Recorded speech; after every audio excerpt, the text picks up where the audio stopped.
हम तुम्हारे साथ हैं। विकास भाई तुम आगे बढ़ो, हम तुम्हारे साथ हैं। लाइव न्यूज़ 24 टीवी में आपका स्वागत है। आज हम सीधी बात करेंगे वार्ड नंबर 17 से आज़ाद प्रत्याशी विकास ठाकुर से।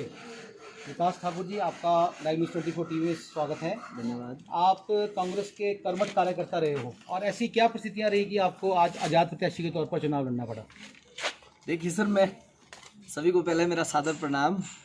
ये राज है, इसे राज ही रहने दिया जाए तो ज़्यादा उचित रहेगा, मेरा ये कहना नहीं, है। वार्ड की जनता जानना चाहती है अभी ऐसी क्या परिस्थिति रही कि आपको आज़ाद प्रत्याशी के तौर पर चुनाव लड़ना पड़ा? सर देखिए, मैं आपसे बात करूंगा, अगर आप मुझे पूछ ही रहे हैं तो मैं आपको 4 महीने पीछे ले जाना चाहूँगा और 9 दिसंबर की दिनांक 2020 की डेट याद करवाना चाहूँगा, जब नगर निगम का रोस्टर आया और उस समय कोई एक सामाजिक कार्यक्रम हमारे ग्राम कथेड़ में ही किसी के परिवार में एक शादी का माहौल था और हम काफ़ी लोग वहाँ बैठे थे। मुझे आज भी वो दिन याद है जब काफ़ी लोग हम बैठे थे और काफ़ी युवाओं ने, खासतौर पे युवा वर्ग ने मुझे प्रोत्साहित किया कि भाई आप पार्टी के एक निष्ठावान कार्यकर्ता है और हम चाहते हैं कि अब युवा लोगों का वक्त है, युवाओं को आगे आना चाहिए, क्योंकि मैं ये कहना चाहूँगा कि युवाओं की जो है राष्ट्र निर्माण में भागीदारी सुनिश्चित की जानी चाहिए। कहीं ना कहीं अभी आपने देखा हाल ही में जो पंचायती राज के चुनाव संपन्न हुए हैं उसमें अधिकतम जो कैंडिडेट्स जो जीत के आए हैं, चाहे मैं पार्टी की बात नहीं करूंगा, चाहे वो कांग्रेस पार्टी के थे, चाहे वो भारतीय जनता पार्टी के थे, चाहे वो किसी अन्य दल के थे, लेकिन अधिकतर युवा लोग ही चेहरे आगे जीत के आए हैं।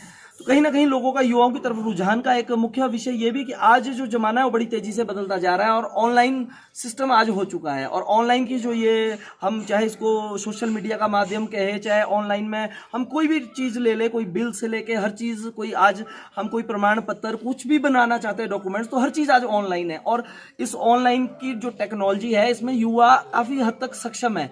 हम अक्सर देखते हैं कि घर में जब हमारे जो है उनको हैंडल करना सिखाते हैं ऐसा टेक्नोलॉजी को, तो कहीं ना कहीं टेक्नोलॉजी बदल रही है। और वार्ड में अगर मैं बात करूं तो मैंने उस समय ये निर्णय लेने से पहले जितने भी मेरे अधिकांश पार्टी के वरिष्ठतम लोग, चाहे वो मेरे वार्ड से संबंधित है, चाहे वो मेरे आसपास की पंचायतों के लोग थे, पूर्व प्रधान जी यहाँ हमारे बीच है, मैं आपको इनसे मिलाना चाहूँगा। 10 साल के, किसी पहचान के मोहताज नहीं है, लेकिन 10 साल तक हमारे इन्होंने सेवा की है यहाँ पंचायत की, जब ये विशाल पंचायत रही है। श्रीमती रीता ठाकुर जी हमारे बीच है, जिला परिषद का भी इन्होंने चुनाव लड़ा है।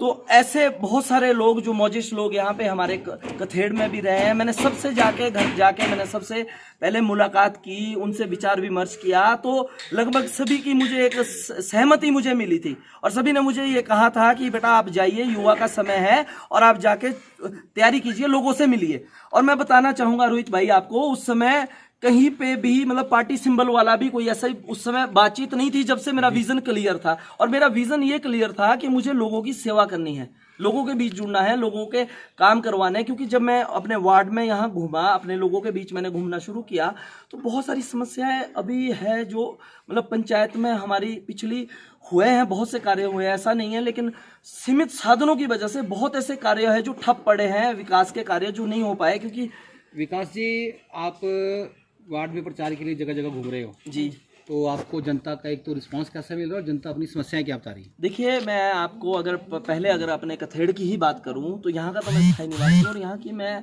मतलब 2-3 हिस्सों में हमारा कथेड़ बटा है। हम कुछ एक वो कॉलोनी है जिस तरफ मेरा स्थायी निवास है, मैं रहता हूँ, एक नीचे स्कूल की तरफ का एरिया है और तीसरा एरिया ये है जहाँ हम अभी खड़े हैं। मैं बात करूँ यहाँ पे, सबसे पहले मैं बताना चाहूँगा हमारे बहुत सारे ऐसे प्राचीनतम मंदिर यहाँ पे है जिनका जीर्णोद्धार होना बहुत ज़रूरी है, जिनका नवीनीकरण होना बहुत ज़रूरी है। अगर धार्मिक आस्था मैं देखता हूँ लोगों की वहाँ जुड़ी है, तो कहीं ना कहीं वो भी एक काफ़ी समय से जो हम देख रहे हैं कि लोगों जो संस्कृति हमारी, एक हम हिंदू संस्कृति को मानने वाला मैं इंसान हूँ, हिंदू संस्कृति को हम मानते हैं। अलग अलग धर्मों के लोग, अलग अलग संस्कृति के लोग हमारे मतलब चाहे वो मुस्लिम है, चाहे सिख है, ईसाई है, हर वर्ग के लोग हमारे साथ जुड़े हैं। सभी के अपने अपने धर्मों में आस्था, आपको पता है भारत एक धर्मनिरपेक्ष हमारा देश है। तो अगर मैं पर्टिकुलर कथेड़ की बात करूँ तो यहाँ पे कुछ एक मंदिर है जिनका नवीनीकरण होना बहुत ज़रूरी है। दूसरा मैं आपको कहना चाहूँगा, यहाँ हमारा इनकम टैक्स रोड जाता है, ये काफ़ी लंबे समय से, आप जाइए, मुझे कहने की जरूरत नहीं, आप मौके पे जाइए और देख के आइए कि कितने लंबे समय से इसके लिए किसी ने प्रयास ही नहीं किया है। ये इनकम टैक्स रोड हमारा जाता है, दूसरा हमारा स्कूल की तरफ रोड जाता है, लेकिन इसकी जो हालत है वो दयनीय बनी है और काफ़ी सालों से हम इसकी दयनीय हालत को देख रहे हैं। पानी का यहाँ बहुत बड़ा इशू है। पानी की दिक्कत जब बारिश होती है, रेन हार्वेस्टिंग का जो एक्स्ट्रा ओवरफ्लो वाटर हमारी छतों से निकल के आता है, उसकी ड्रेनेज सिस्टम की एक बहुत बड़ी प्रॉब्लम है। सीवरेज एक बहुत बड़ा, जैसे जैसे ये अर्बनाइज्ड क्षेत्र हो रहा है, हमारा शहरीकरण हो गया है इस इलाके का, तो यहाँ पे सीवरेज का एक बहुत बड़ा इशू हमारे सामने निकल के सामने आया है। कूड़े करकट की एक बहुत बड़ी समस्या थी, लेकिन मैं इसका क्रेडिट देना चाहूँगा निगम को कि निगम ने शुरुआत में आते ही इसको टेक ओवर किया है और काफ़ी हद तक कूड़े की समस्या खत्म हुई है। लेकिन हमारा जो मैक्सिमम कोशिश है वो ये रहेगी कि लोगों का जो कूड़ा है वो घर घर से उठना शुरू हो जाए। गैस सिलेंडर की हम चाहेंगे कि कथेड़ में जो डिलीवरी है, घर घर तक गैस की डिलीवरी अगर हो जाए, तो बहुत सारे ऐसी हमारी माताएं, बहनें, बुजुर्ग लोग हैं जो गैस लेने नहीं जा सकते हैं। अगर उनको घर घर तक डिलीवरी गैस की दी जाए तो वो भी एक बहुत बड़ा हमारा समाधान होगा। एक कोई लोक मित्र केंद्र हमारे कथेड़ में स्थापित हो जाए तो बहुत सारी ऐसी समस्याएं हैं जिसके लिए हमें किसी दूर के लोक मित्र केंद्रों में जाना पड़ता है। लेकिन अगर हमें पास में वो लोक मित्र केंद्र की सुविधा मिलेगी तो कोई भी किसी का कोई फोटो स्टेट है, प्रिंटिंग है, पासपोर्ट साइज की फोटो, छोटी छोटी चीज़ें जो मैं आपको बता रहा हूँ, इसमें उन लोगों का समय भी बचेगा और उन लोगों को किराया भी नहीं खर्चना पड़ेगा, दूर भी नहीं जाने की जरूरत पड़ेगी सर। और भी बहुत सारी ऐसी इश्यूज है। स्ट्रीट लाइट्स का इशू है। मेरे मोहल्ले में बहुत सारी सड़कें हैं जो अंदर तक बननी जरूरी है। एम्बुलेंस रोड है। मैं निचले मोहल्ले में यहाँ जब दिसंबर में गया उस समय से यहाँ कार्य चल रहा है, प्रगति पर कार्य है, रोड निकल रही है, लेकिन वहाँ मैं लोगों से आज भी मिला तो उन्होंने मुझे एक ही चीज़ कही है कि बेटा यहाँ रास्ते की बहुत बड़ी दिक्कत है। और मैंने उन्हें आश्वस्त किया है कि आप मुझे भारी मतों से विजय बनाएं, मुझे जीत दिलाएं, आपके कर कमलों से मैं जीतूं तो आपकी जो ये नाले की जितनी भी समस्या है, यहाँ पार्किंग की जो समस्या है, इन समस्याओं के समाधान के लिए मैं बखूबी आगे आपके लिए फ्रंट फुट पे बैटिंग करूंगा, लड़ूंगा इन चीज़ों के लिए। विकास जी, वार्ड नंबर 17 की जनता से आप क्या अपील करना चाहोगे? देखिए, मैं सबसे पहले तो वार्ड नंबर 17 की सभी लोगों को बधाई देना चाहूँगा कि कल होली का त्यौहार है, तो सभी लोगों को मेरी तरफ से होली की हार्दिक शुभकामनाएं, बधाइयाँ। और मैं इतना ही कहना चाहूँगा कि आज के बदलते परिवेश में युवाओं का वक्त है, युवाओं की भागीदारी का सुनिश्चित होना बहुत जरूरी है। और इसी दबाव की वजह से ये जो सारे कर्मठ कार्यकर्ता मेरे साथ जुड़े हैं, लोग जुड़े हैं, इन्हीं लोगों के दबाव की वजह से मुझे इस चुनाव में उतरना पड़ा। मैं अपने वार्ड नंबर 17 के सभी जागरूक मतदाता हूँ, चाहे वो मेरे बड़े भाई है, मेरे माताएं, बहनें, बुजुर्ग हैं, मैं आप सभी का बेटा हूँ। आप सभी मुझे अपना आशीर्वाद, वोट स्वरूपी आशीर्वाद दीजिए।